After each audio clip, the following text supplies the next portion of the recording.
The Abbey ruins in Bury St Edmunds. This cultural centrepiece of the town is all that remains of what was once one of the wealthiest abbeys in Europe.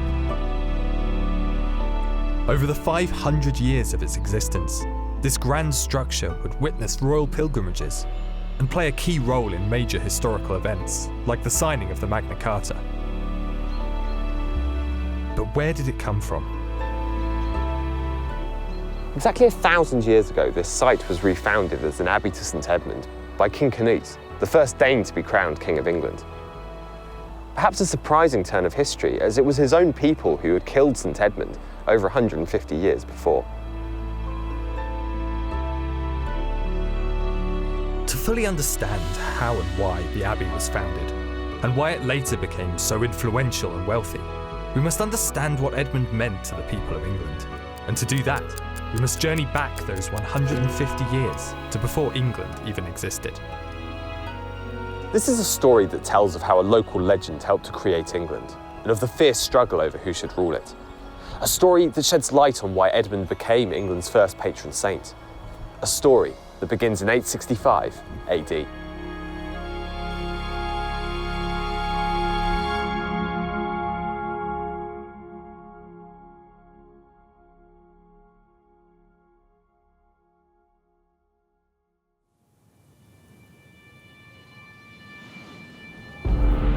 It is the middle of England's Anglo-Saxon era.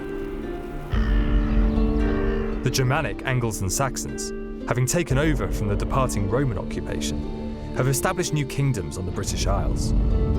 A very different political landscape than the one we know today has formed.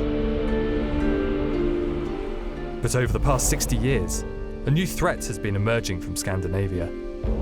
Raiders from modern-day Denmark and Norway, with advanced boat building and seafaring skills, have left their homeland in search of adventure and plunder. For all of Europe, the age of the Vikings is in full force. It is at this time that the King of East Anglia, Edmund, begins his journey into legend. Historically, we know very little about him. It is thought he was born in Germany around 841 and was crowned King of East Anglia aged just 14. There is evidence that he was a popular king who enjoyed a prosperous rule and earned a devoted following from his subjects. But what makes him extraordinary is not what he achieved in life, but the legend built from his death.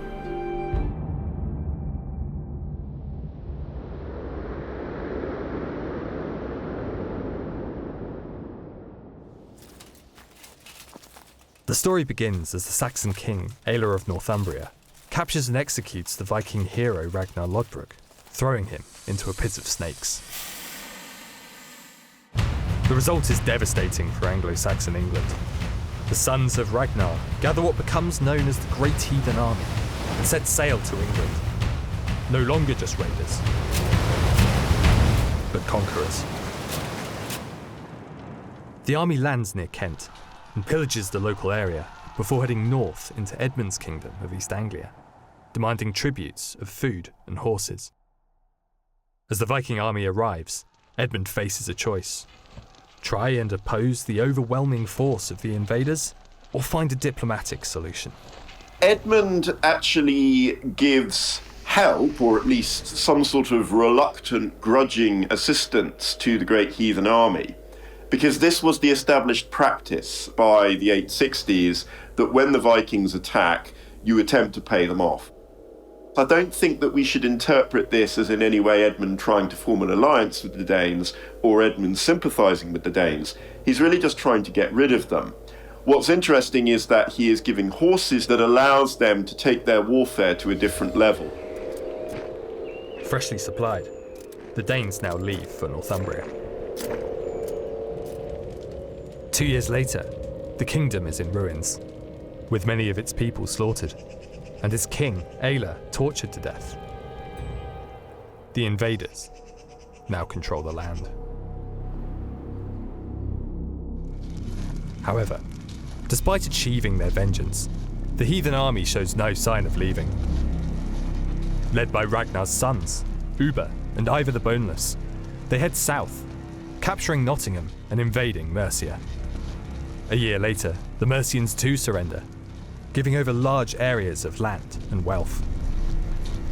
In 869 AD, the Viking host now returns to Edmund's kingdom and captures the town of Thetford, looting and burning along the way. The return of the Great Heathen Army in the winter of 869, this is where it really goes wrong for King Edmund. I expect that King Edmund had been hoping that the Great Heathen Army would depart from somewhere else on the coast, return to where they'd come from. But instead, the Danes decide that they're going to overwinter. And this overwintering suggests that the Danes are there to stay. And that's when Edmund decides that he's going to attack. Why he does this is anybody's guess, but there's a number of different possibilities. One is that the Vikings had committed acts of sacrilege, destroying and burning monasteries on their way back from the Midlands into East Anglia, and Edmund, being a very devout man, may have wanted to exact vengeance and punishment on the Vikings for this. The following battle takes place near Thetford. It's a disaster for Edmund's Saxons. Their forces are defeated, and Edmund orders a withdrawal to save further bloodshed. Soon after, the king himself is captured and taken to a place called Heggleston. In order to live, Edmund must renounce his faith and his claim to East Anglia. But he denies the Danes and is tortured, peppered with arrows and beheaded, all the while refusing to give up on his god and his people.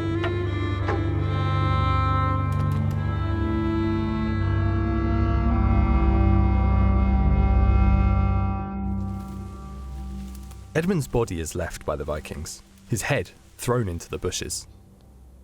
According to legend, later, when his surviving followers come to retrieve the body, they are guided to the missing head by the calls of a wolf standing guard. They are allowed to approach and reunite Edmund's head with its body. In the first of many miracles, the head reattaches, leaving nothing but a scar. A small chapel is built to house the body, and his followers return to an East Anglia under Danish rule. This, more or less, is the end of the story of King Edmund. But history continues, and the story of Saint Edmund is only just beginning.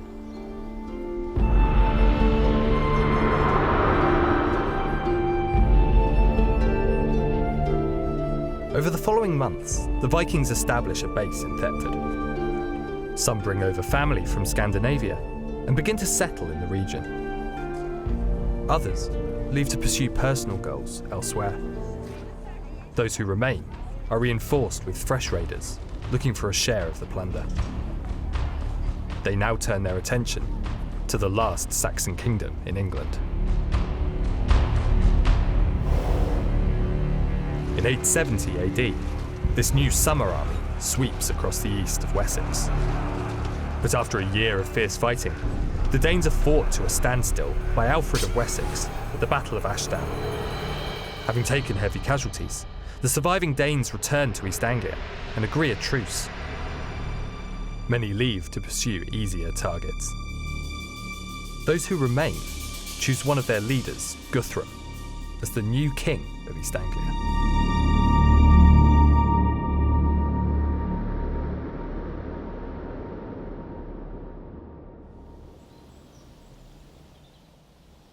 The truce between King Alfred of Wessex and the Danes will last for 5 years. But the hostility between the two peoples remains. The Danes use the time to solidify their hold over the region, replacing the Anglo-Saxon leadership and forcing the local people to pay tribute to them. Life under the Danelaw is something that's still debated by historians and archaeologists, how severe it was for the Anglo-Saxons. Christianity did survive, but what disappeared was the old church organisation. So the larger churches probably shut down because the clergy don't feel safe enough to conduct services there. But popular Christianity, that carries on. Back in East Anglia, now stripped of their structured traditions and religious leadership, the local people rally around a figure seen to have fought and died upholding these lost values. They affectionately remember their fallen king, who many still see as the legitimate ruler of the kingdom. Stories begin to circulate of miracles happening at Edmund's grave, and a religious cult dedicated to him is born. This group gains support from King Alfred, who sees their growing popularity as an opportunity to undermine Danish control and unite the English peoples against the heathen invaders. So not long after Edmund's death, he is remembered as a local hero. But already his name begins to be used to influence the political landscape. This all happens at a crucial juncture in history, with two ideologies competing to decide the future direction of this island. With this direction undecided, peace cannot last for long.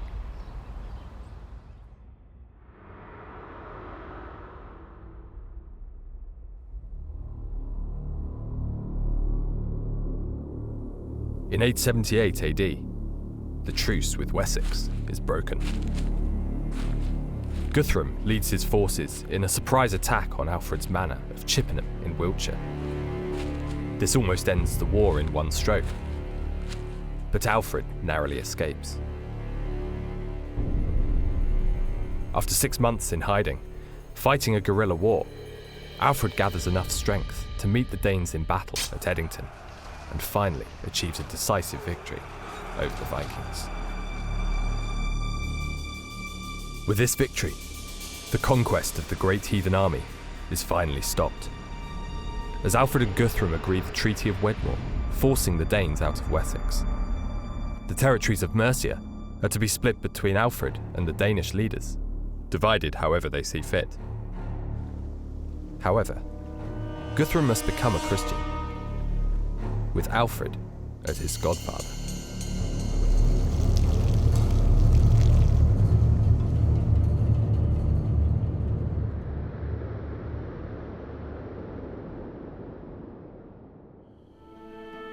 With Guthrum's conversion to Christianity, many of his followers in East Anglia attempt to follow suit. Christianity is so embedded in the people they now hope to rule, it's important not to be viewed as heathen barbarians. The Danes in England change from invaders to settlers, but this is not so simple.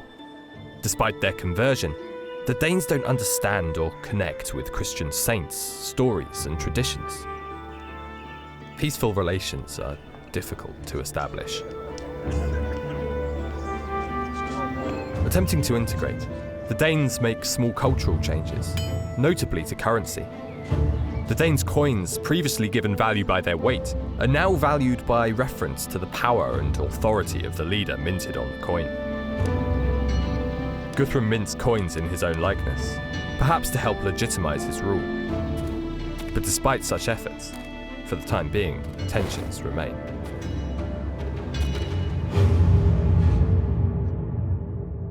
At the same time, the cult of Edmund has become a notable influence on the people of the region.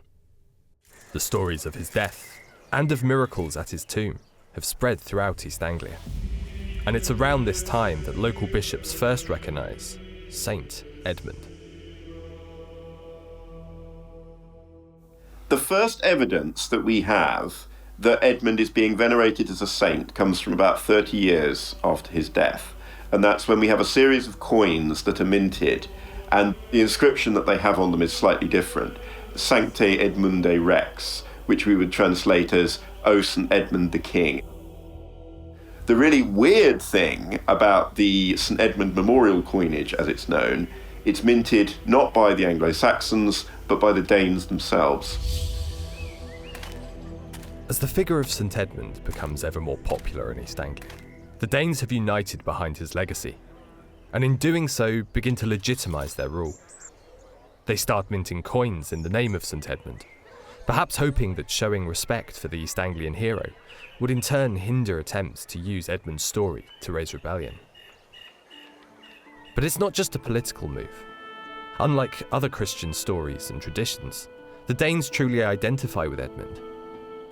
They played a part in his story, and there are even rumours that Edmund may have had Scandinavian heritage. Inspired by all of this, the Danes start to truly embrace a new religion.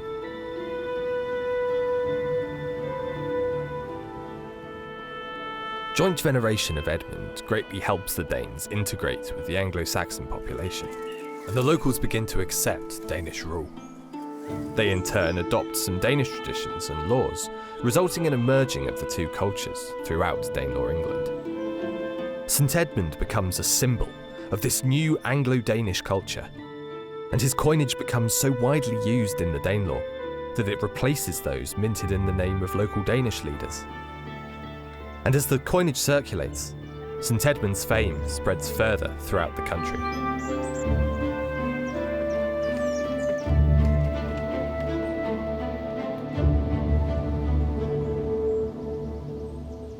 It is soon decided that Edmund's body should be moved to a church, more fitting as the resting place of a saint.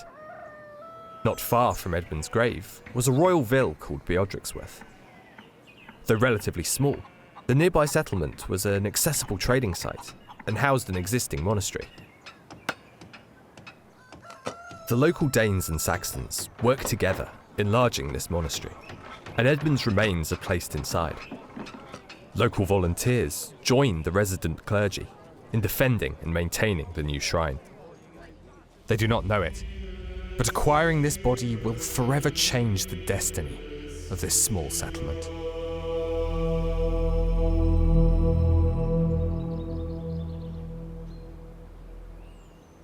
As the pagan religion of the settling Danes becomes less and less feasible in this new land, St Edmund is not only a local hero for the East Anglian people, but now a lifeline for the converting Danes. A means of joining the Christian world without surrendering their culture and heritage. In taking this lifeline, the peoples that killed Edmund are ironically instrumental in the growth of his legend. Edmund has now gone from a fallen king to a recognised saint with a dedicated shrine church, but his influence continues to grow.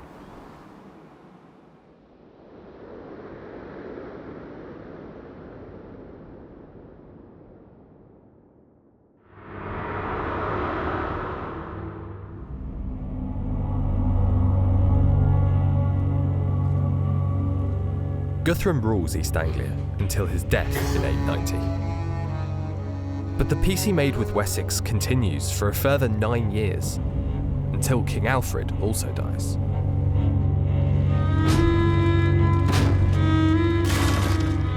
Now emboldened, Viking bands begin raids on the Saxon kingdom, now ruled by Alfred's son, Edward.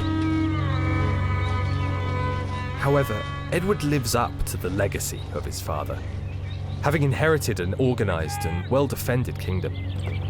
He repels the attacks,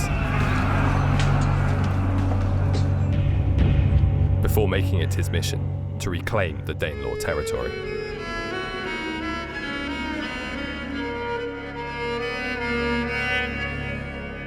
During this conflict, St Edmund's legacy begins to be adopted by Edward, and later his descendants. They display themselves as continuing Edmund's defiance of the invaders on behalf of all the people not ruled over by the Danes. With this narrative, they claim all the occupied land. Over Edward the Elder's 25-year reign, he slowly conquers the southern Danelaw. After years of steady success, securing territory in Mercia and Essex, Edward reaches the lands of East Anglia. The local Danish leaders, rather than try to fight, agree a union of the two kingdoms. This allows the remaining East Anglian Danes to retain their lands and their laws, so long as they submit to Edward's rule. And soon after Edward the Elder dies in 924, his mission to reconquer the Danelaw is completed by his son Aethelstan, who secures a claim on the north through the marriage of his sister to the Danish king Sitric. When Sitric dies 2 years later, Aethelstan pushes his claim. He captures and holds York to become the first southern king to gain the submission of the north.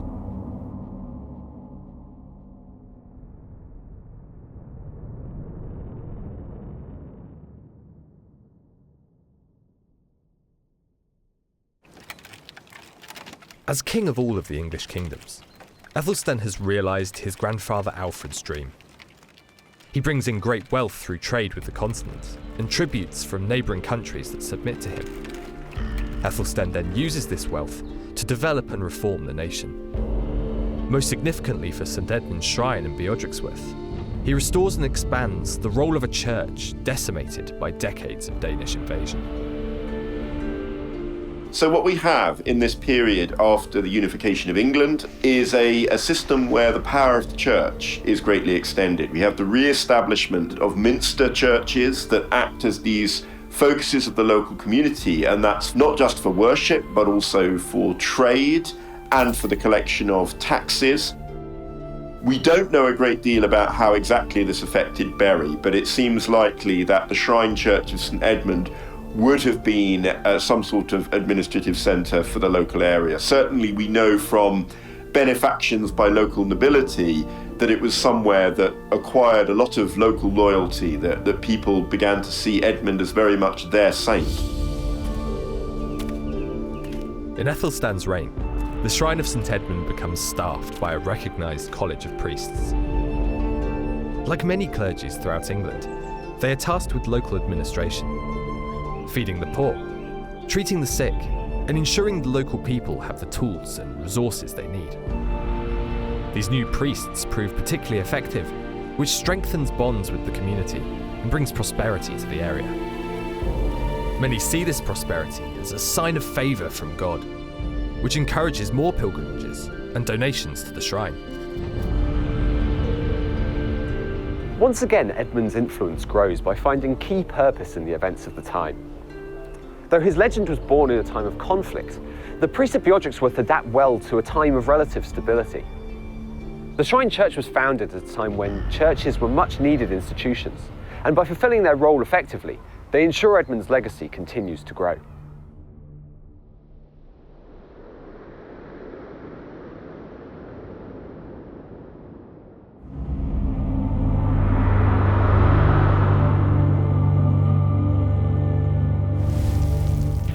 Aethelstan dies in 940, his reformed systems having furthered the work of his grandfather and created a strong foundation for his successors. Despite his success ruling, however, Aethelstan fathers no children, and so the kingdom passes to his half-brother. Named after St Edmund, the new king is crowned Edmund I of England. Much of his reign is taken up dealing with Danish separatism, as despite becoming Christian, factions in the north of the old Danelaw declare independence upon the death of Aethelstan, seeing themselves as separate from the emerging English kingdom. Since the beginning of the Danelaw, the Christianized Anglo-Danish generations had interpreted St Edmund's story to claim that they were chosen by God to send Edmund to heaven, and therefore are his rightful successors to rule. This was a concern for the rulers of the House of Wessex, who themselves use the story to claim that they are the successors to Edmund as defenders of Christianity. Competition to own the narrative further spreads and morphs the story throughout the land. But although there would have been huge differences in the retelling, a common idea emerges. Legitimate rule of the English people has close ties with St Edmund's legacy.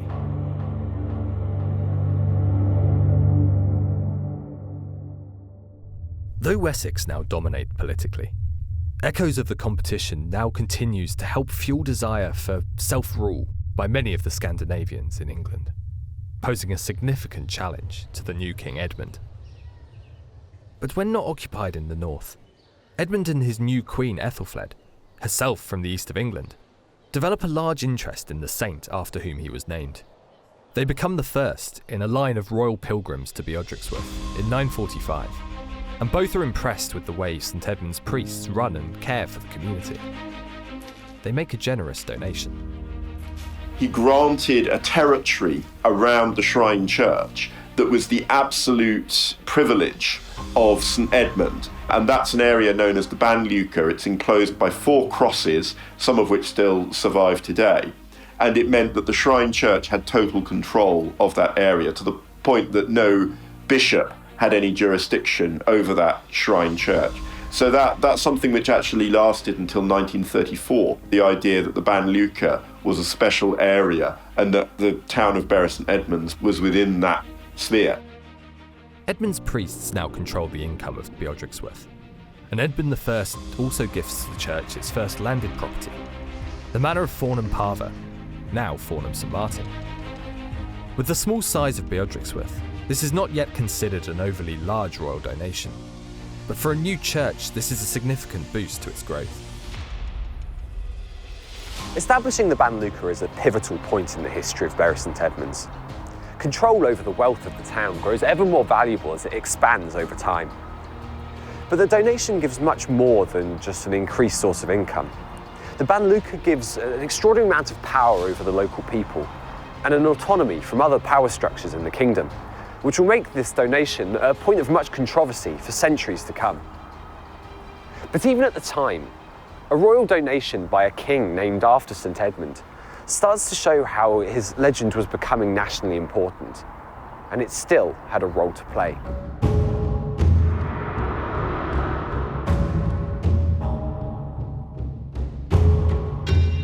King Edmund meets a sudden early death at the age of 25, when he is killed by an exiled thief in his court.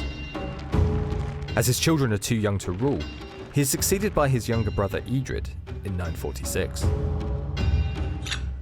Like his brothers, Edred faces Scandinavian separatism.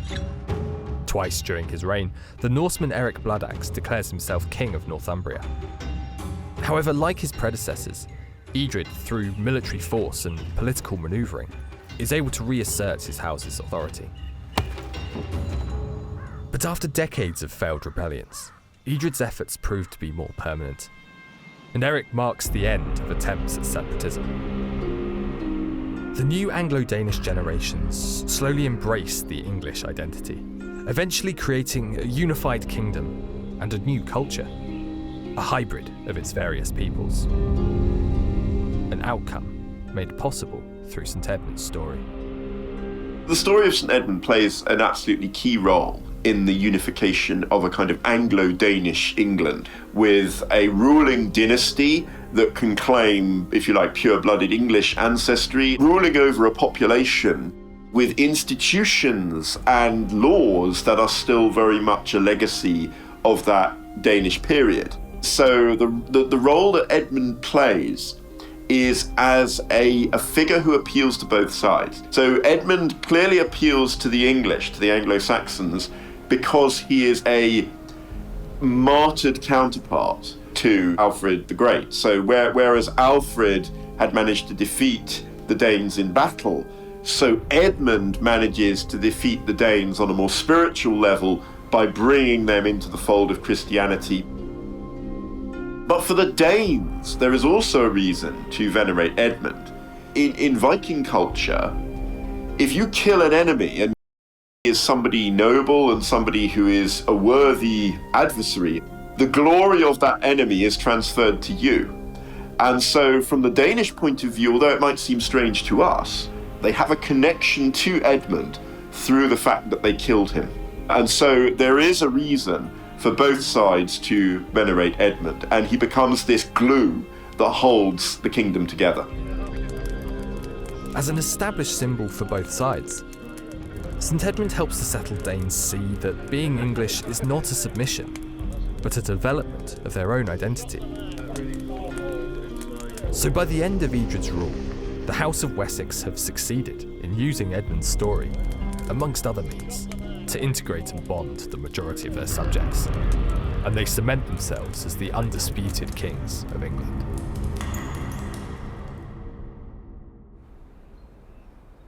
And the years of Edred's rule have also been prosperous for Edmund's Shrine Church. Though increasingly known nationally, the most dedicated of his followers are still centred in the southeast. Bishop Theodred of London leads such efforts in 951, when he donates a series of manors, encouraging others to follow suit. Gifts are given from local nobility and peasantry alike, and it's through such local devotion that Edmund's Shrine Church becomes noticeably wealthy. But now the unity of England would once again come under threat.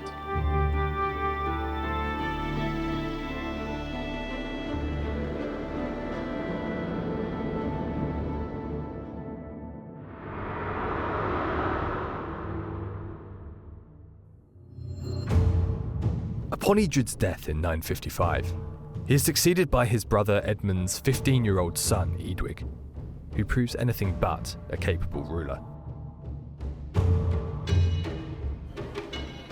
After neglecting his guests and disappearing from his own coronation feast, Edwig is dragged back to the celebrations by the well-respected Benedictine abbot, Dunstan of Glastonbury. In revenge for this humiliation, Edwig raids the abbey at Glastonbury, forcing Dunstan to flee to France. Edwig then surrounds himself with personal friends, assigning them to his council and giving them lands. With this behaviour, he angers both the church and the aristocracy of the kingdom.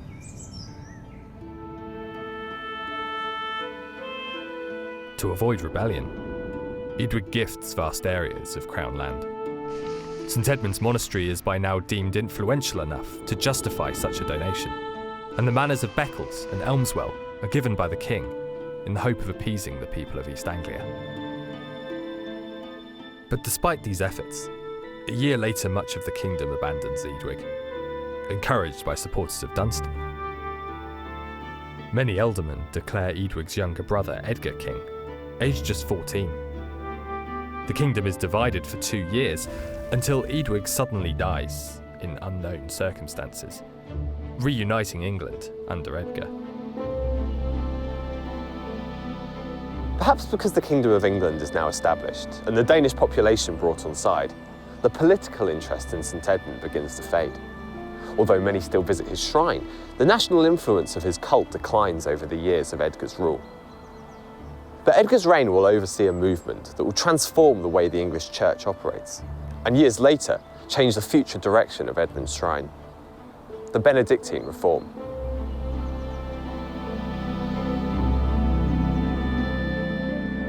It begins as the young King Edgar recalls Abbot Dunstan to England, eventually naming him Archbishop of Canterbury.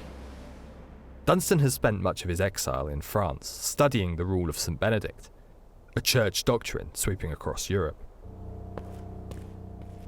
There is a concern that with the church hierarchy still recovering from Viking invasion, many local clergies have fallen into amoral and self-serving practices. Benedictine monks, on the other hand, are heavily focused on godliness, renouncing personal gain. Unlike their secular counterparts, they take vows of chastity, poverty, obedience, and stability. They are bound by strict rules, detailing almost every aspect of their lives. Monks, for example, are restricted to the grounds of the monastery. They must fulfill any duty asked of them, heal the sick, not readily laugh, and follow strict diets and times to eat. The selfless Benedictines are therefore widely regarded as the more seemly and modern way to run the kingdom's religion, and King Edgar is persuaded to encourage this reform throughout the land.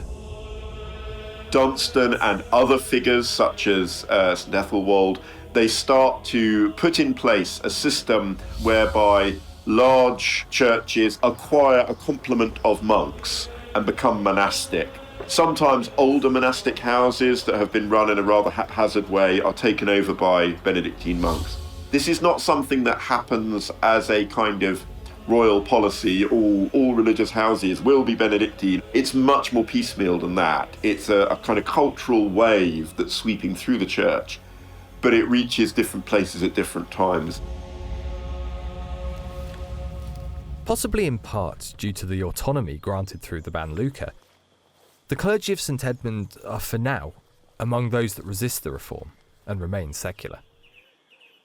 But as nearby foundations modernise, it seems as though St Edmund is falling behind the times.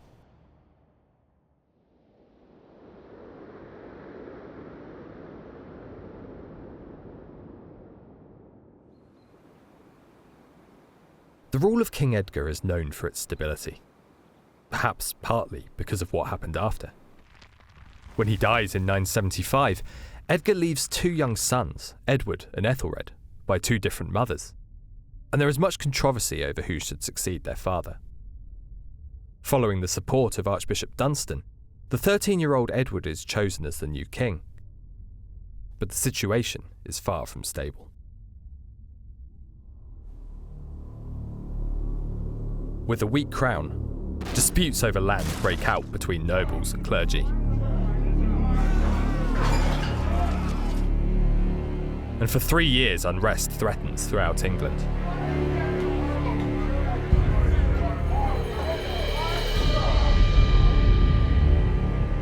Matters then grow worse when Edward comes of age and is tragically murdered by the supporters of his half-brother. Involved in the conspiracy or not, Queen Ethelfrith moves quickly, and her son is crowned by Dunstan in 978.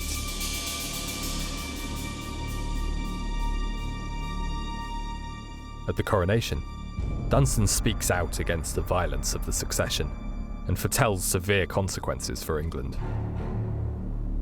His words prove prophetic.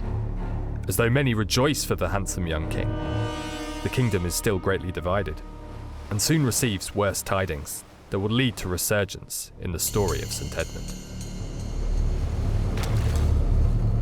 The Vikings have returned.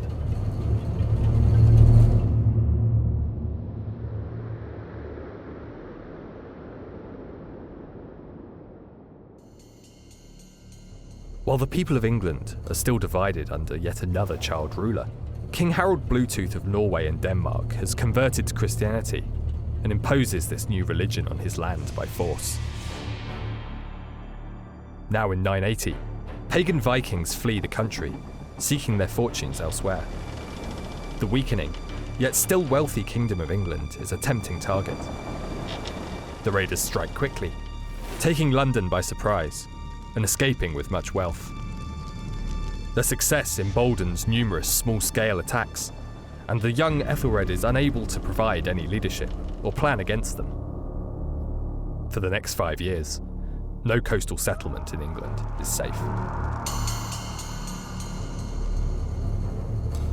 With the country once again under threat from the Danes, the story of St Edmund makes a resurgence. His tale of brave resistance to the great heathen army now has renewed significance, and his name is in the prayers of many throughout England upon the sight of Danish longships.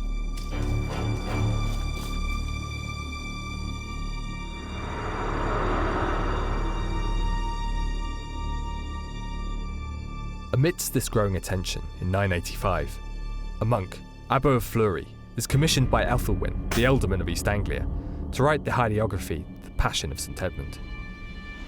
Abbot's main source for this work is the now retired Dunstan, who as a young man spoke to the armour-bearer of St Edmund himself.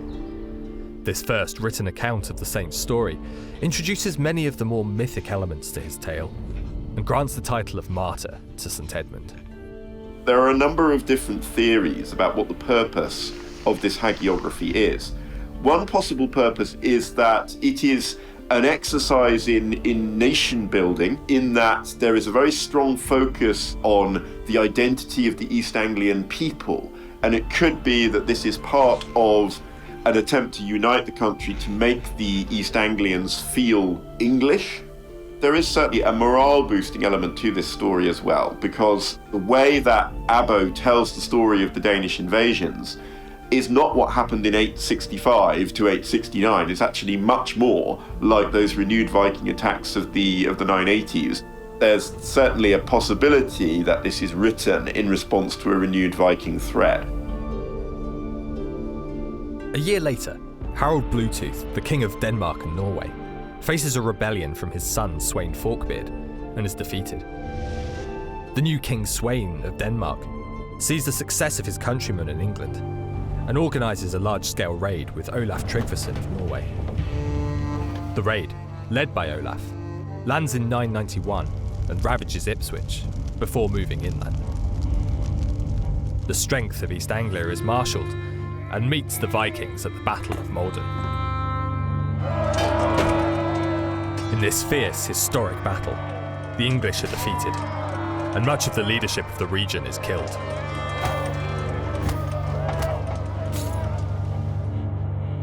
£10,000 of silver is given in exchange for peace, a payment known as Danegeld. It buys only a short respite. His defence is weakened, the situation escalates, and King Ethelred now faces a decade of large-scale attacks from the Northmen. His remaining military strength is ill-equipped to combat the speed of the Viking longships, and the country lives in constant fear of the next attack.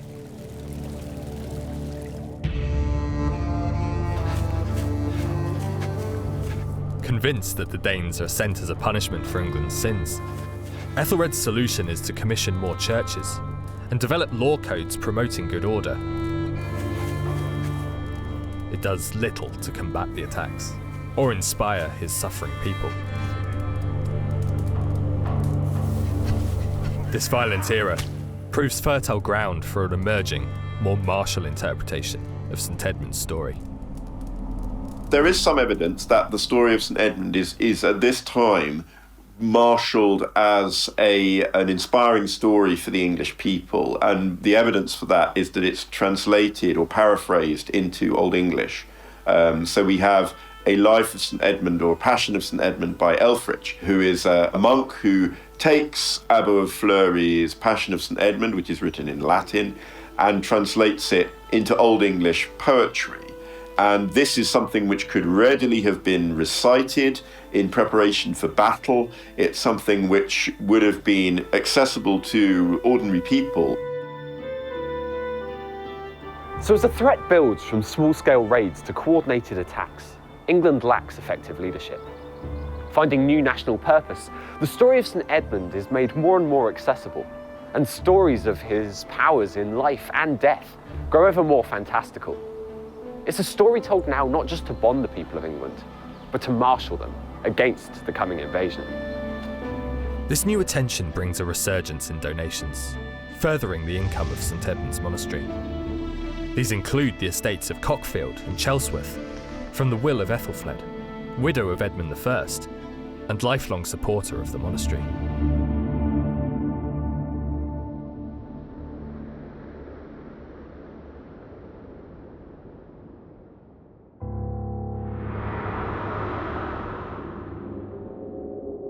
But then in 1002, Ethelred, upon hearing of a Danish plot on his life, orders for all Danes found in England to be killed in revenge for the years of raiding. Frontier towns enthusiastically enact their revenge on any strangers they find.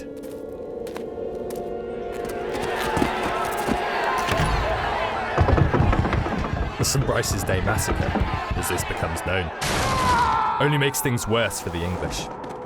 For among the slain was Gunhild, the sister of Sweyn Forkbeard, King of Denmark.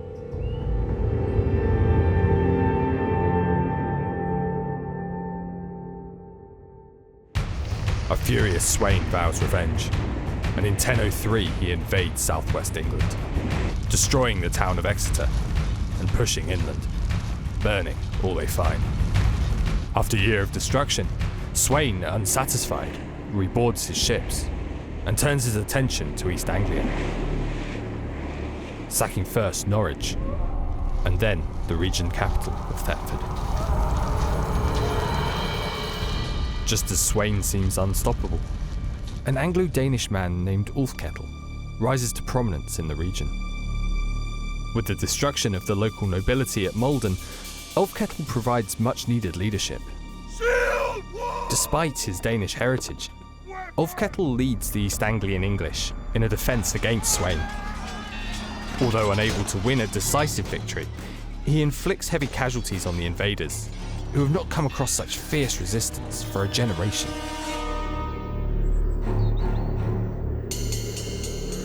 Ulfkettel continues to resist the Danes, holding out until the winter of 1005, when the lack of food forces the Danes to withdraw. After the Danes are forced to leave the country, Ulfkettel makes large donations to the Shrine of St Edmund. Presumably, these are thank offerings for victory in battle.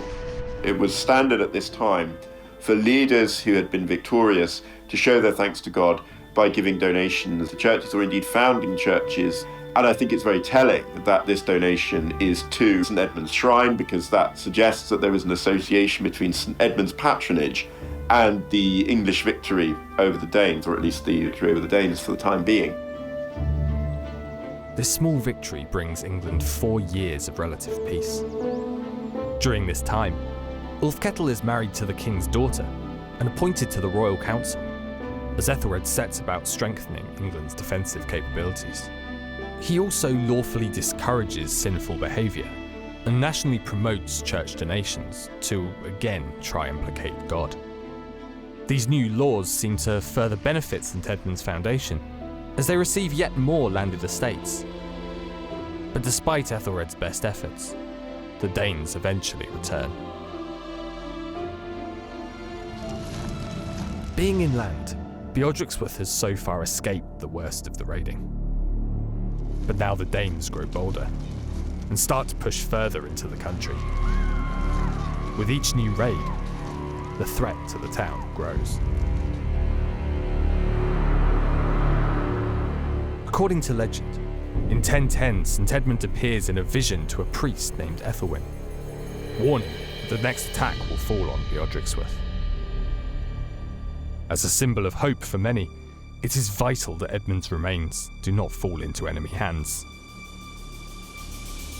They take the momentous decision to move the body of St Edmund, and this man called Ethelwyn is deputed to take the body of St Edmund in secret to London. London, of course, being a major city, urban centre, which is better defended against the Danes. There is a later account of lots of curious miracles that take place while that shrine is being transported. But it arrives in London and it is put in the church of St Gregory, which is a church that is attached to St Paul's Cathedral. And there, the body of St Edmund lies for 3 years. Furthering Edmund's reputation as a healer. During this time, stories tell of 18 people miraculously cured of various afflictions by praying near St Edmund's relics. One is said to have been healed of paralysis, and another is cured from blindness.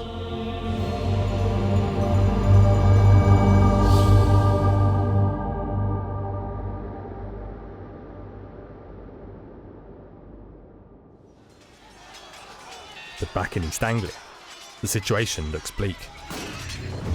Despite the best efforts of Ulfkettel and his East Anglian followers, the Danes are too many. They sack all major urban centres and church towns in the region, including Beodericsworth.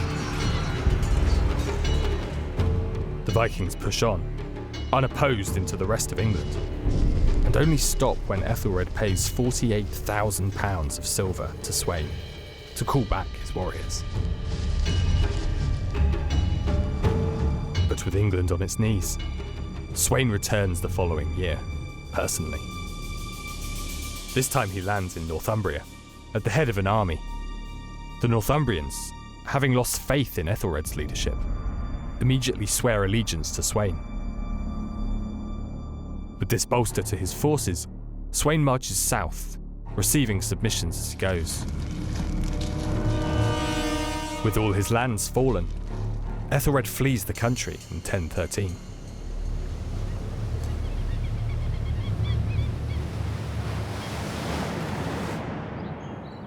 After London surrenders, peace returns to England, and it seems safe to return the remains of St Edmund to Beodericsworth. On the journey back, Edmund is credited with yet another miracle. As his body passes through Stapleford, its gravely ill lord is miraculously cured. He later donates the manor of Stapleford to Beodericsworth in gratitude. It's interesting in the years that England slowly fell to the invading Danes, Edmund's legend only grew. Whilst it's unlikely that the more mythical accounts literally happened, the fact that many of the early miracles attributed to Edmund are said to have occurred in some of the darkest times for Christian England supports the idea of Edmund as a beacon of Englishness and Christianity for the people. And the most dramatic of his miracles is yet to come.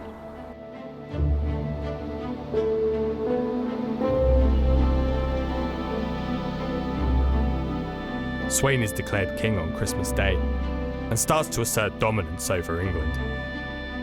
He demands tributes from wealthy churches and makes a threat to the town of Beodericsworth, violating the protection of the Banluca. But the shrine has one last line of defence. Miracles are absolutely essential to perpetuating the cult of any saint, and St Edmund is very much a miracle-focused cult.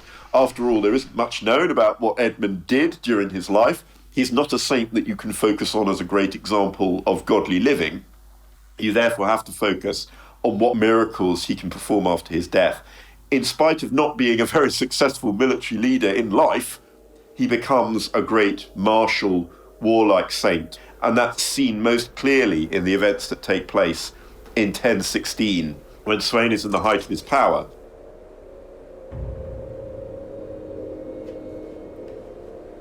Edmund appears to him. Only Sweyn can see Edmund, but Edmund is holding a lance and pierces Sweyn, at which point Sweyn cries out, "St Edmund has come to kill me," and he dies there on the spot. And this becomes the signature miracle of St Edmund as a saint that you don't mess with.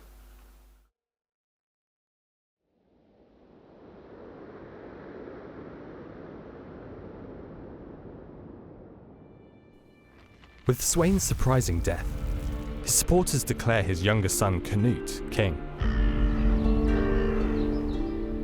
But the lords of England have other ideas and reinstate Ethelred. After all, it is rumoured that St Edmund himself had personally intervened to save them from a Danish king. Ethelred returns to England with force, and Canute has no choice but to flee the country. He returns to Denmark, where his brother Harold has inherited the throne. Harold agrees to support Canute in England, so long as Canute does not press a claim to Denmark.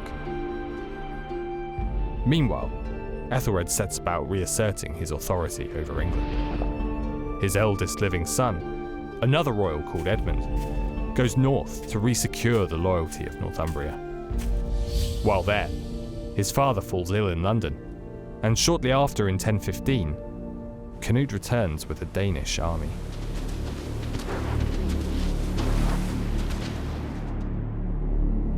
Over the following months, much of England, exhausted from the years of conflict, falls to Canute.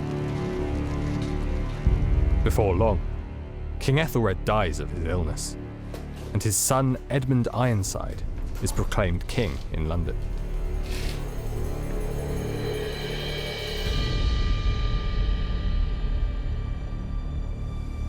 But simultaneously, Canute is crowned at Southampton.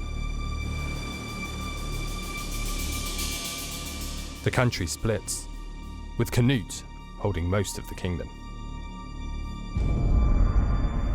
But Ulfkettel leads East Anglia on the side of Edmund.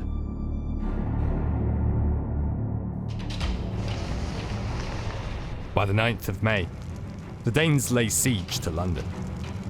Leaving Ulfkettel to command the defences, Edmund escapes with his men into Wessex, capturing the territory. He then relieves the siege of London and continues to fight successfully against Canute's forces, driving them northwards into Essex, and eventually meeting Canute himself at a hill called Assendon on October the 18th, 1016.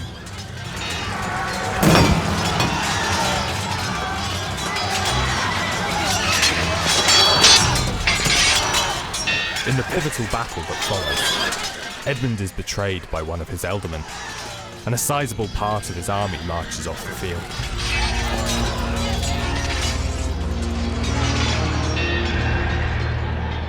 The two sides fight on until nightfall, but eventually Canute emerges victorious.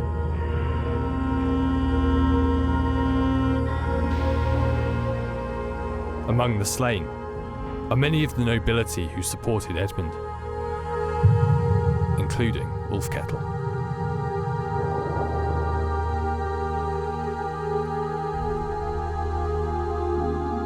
The monastery at Beodericsworth later holds a large remembrance in honour of the East Anglian hero's courage and his generous donations to St Edmund.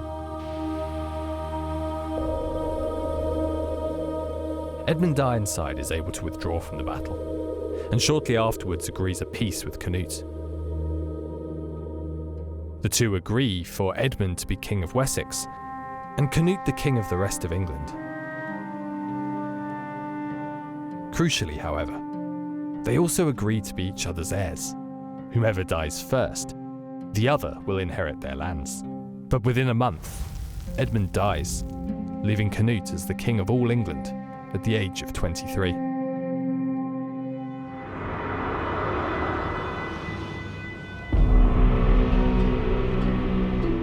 Over the year of 1017, Canute consolidates his power. He divides the country into new earldoms and has nobles of uncertain loyalty killed. But he leaves the rest of the country relatively unscathed. It's very interesting that when Canute wins Ascendun, his first response is not vengeance against the English. It isn't massacres or recriminations. It's an attempt to actually bring the English on side. And I think this is what makes Canute stand out really from some other lesser kings of that era. News soon reaches England that Canute's brother Harold, the King of Denmark, has died, and Canute leaves for Scandinavia to assert his claims there. He'll be absent from England for 2 years, and before the end of his rule will also control Norway and parts of Sweden, creating the North Sea Empire.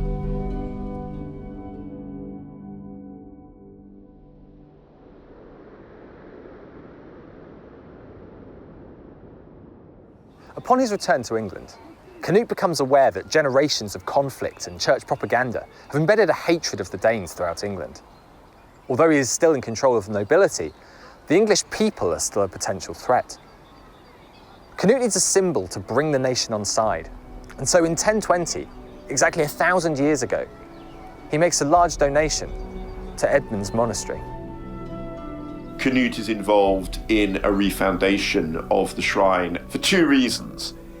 If it really was the case that the story was circulated that Canute's father had been killed by St Edmund, Canute needed to do some reputational work there. He needed to show that he respected St Edmund. He wasn't like his father, he wasn't a heathen, he was a good Christian, he respected the traditions of the English people. And I think the other reason is that the way that he could unify the nation was to draw on this figure of St Edmund, who had previously been drawn on by the House of Wessex, to bring together these Danish and English identities. Because if you're a Danish king trying to rule an English kingdom, you've got to make a special effort to be more English than the English, and St Edmund is the way you do that. St Edmund is declared Canute's personal saint, and he travels to Beodericsworth to visit this new pillar of his rule. Whilst there, Canute adapts the monastery to function as his personal church. He declares Edmund's foundation an abbey, and replaces the secular clergy with Benedictine monks from nearby houses. The monks had long desired Benedictine rule over the shrine, so this, coupled with generous subsidies, secures their loyalty and grants Canute full control over the way the shrine operates. Canute wants this new abbey to function as a machine of prayer, projecting his image to God and all those that visit, as that of a good Christian and a rightful king. To those that may have been provoked by this takeover, Canute is able to justify he is reforming a church that had fallen behind the times. But the church organisation isn't all that needs improving. As a symbol of Canute's legitimacy and authority, the new abbey and its surroundings need to impress. He makes large investments to further increase its wealth and repair damage from attacks. Funds are also allocated to new building projects in the town, most significantly, that of a defensive wall, which elevates the status of the settlement to a borough. That effectively means that Bury is one of those key defensive points in the kingdom. The reason why the body of St Edmund had to be moved in 1010 is because Bury didn't have a wall, it was merely a little town with a shrine church attached to it. And so, yes, Bury becomes an urban centre in the true sense from that time. With these developments, Beodericsworth is transformed. With its new status, its name changes to St Edmunds Borough, a name which endures, evolving slightly over the next 1,000 years to become Bury St Edmunds. And over the next decade, Canute's patronage brings an even greater project to Bury, that of a large stone rotunda to add to the glory of the new abbey. It will be completed in 1032 and become the new resting place for Edmund's body, as well as a marvel for visiting pilgrims. This is the first time that stone churches are being built on a large scale throughout the country. This stone church is a rotunda. That in itself is very significant. It's what's known as a martyrium, a particular kind of church that is reserved for the greatest of martyrs or the greatest of kings. The rotunda at Bury could be compared to the rotunda at Aachen, which was constructed for Charlemagne after his death. So that's something very impressive that would have singled out Bury at the time as a very important church. Though impressive for its time, the rotunda forms only a tiny part of the grand construction the abbey will eventually become. Nonetheless, the founding of the Abbey in St Edmunds Borough is pivotal in its history, creating a permanent reminder of St Edmund's significance to England's heritage. Years later, Edward the Confessor will follow Canute's example and grant the abbey control over all West Suffolk. And he is not the last. As Edmund becomes established as England's first patron saint, future kings of England will continue to offer their patronage for centuries to come, propelling St Edmundsbury from its humble beginnings to becoming one of the largest and most wealthy abbeys in Europe. But this is a story for another time. We leave St Edmund's Abbey in 1020 as a church which has grown in tandem with the legend of its patron. A legend established as a preservation of Christianity, which went on to convert a people and help heal the disputes of a divided land. A legend which helped build a country and become credited as its protector. A legend which, through embedding itself in the mythology of England, brought wealth, grandeur, and significance to its surroundings for centuries to come. Little could King Edmund have known when he was killed the extent to which his legend would morph and grow, and the effect it would have on shaping the future. Now, 1,000 years after its founding, the Abbey's ruins, the town that bears Edmund's name, and arguably even the country of England, still stand monument to the power and the influence of a story.